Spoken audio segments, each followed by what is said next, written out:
مستقيلا مستغفرا منيبا مقرا مذعنا معترفا لا أجد مفرا مما كان مني ولا مفزعا أتوجه إليه في أمري غير قبولك عذري وإدخالك إياي في سعة من رحمتك. اللهم فاقبل عذري وارحم شدة ضري وفكني من شد وثاقي. يا رب ارحم ضعف بدني يا رب ارحم ضعف بدني يا رب ارحم ضعف بدني ورقة جلدي ودقة عظمي.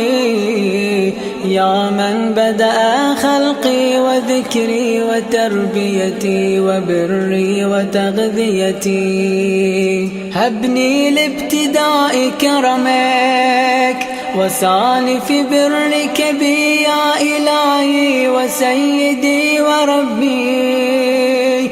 أتراك معذبي بنارك بعد توحيدك وبعد من طوى علي قلبي من معرفتك ولهج به لساني من ذكرك واعتقده ضميري من حبك وبعد صدق اعترافي ودعائي خاضعا لربوبيتك. هيهات أنت أكرم من أن تضيع من ربيته أو تبعد من أدنيته أو تشرد من آويته أو تسلم إلى البلاء من كفيته ورحمته.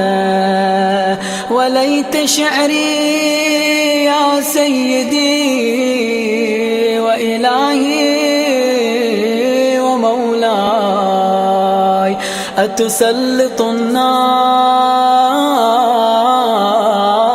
على وجوه خرت لعظمتك ساجدا وعلى ألسن نطقت بتوحيدك صادقا وبشكرك مادحا وعلى قلوب اعترفت بإلهيتك محققا وعلى ضمائر حوت من العلم بك حتى صارت خاشعة وعلى جوارح سعت إلى أوطان تعبدك طائعة وأشارت باستغفارك مذعنة.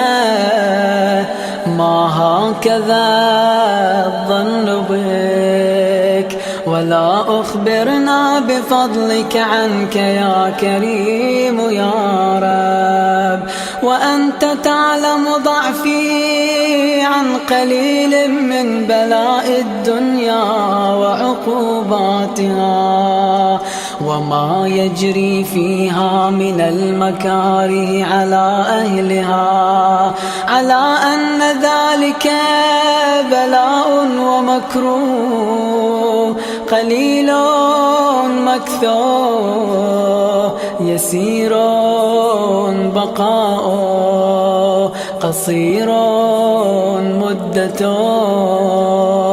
فكيف احتمالي لبلاء الآخرة وجليل وقوع المكاره فيها وهو بلاء تطول مدته ويدوم مقامه ولا يخفف عن أهله، لأنه لا يكون إلا عن غضبك وانتقامك وسخطك، وهذا ما لا تقوم له السماوات والأرض. يا سيدي فكيف بي وأنا عبدك الضعيف الذليل الحقير المسكين المستكين. يا إلهي وربي وسيدي ومولاي، لأي الأمور إليك أشكو ولما منها أضج وأبكي، لأليم العذاب وشدته أم لطول البلاء ومدته؟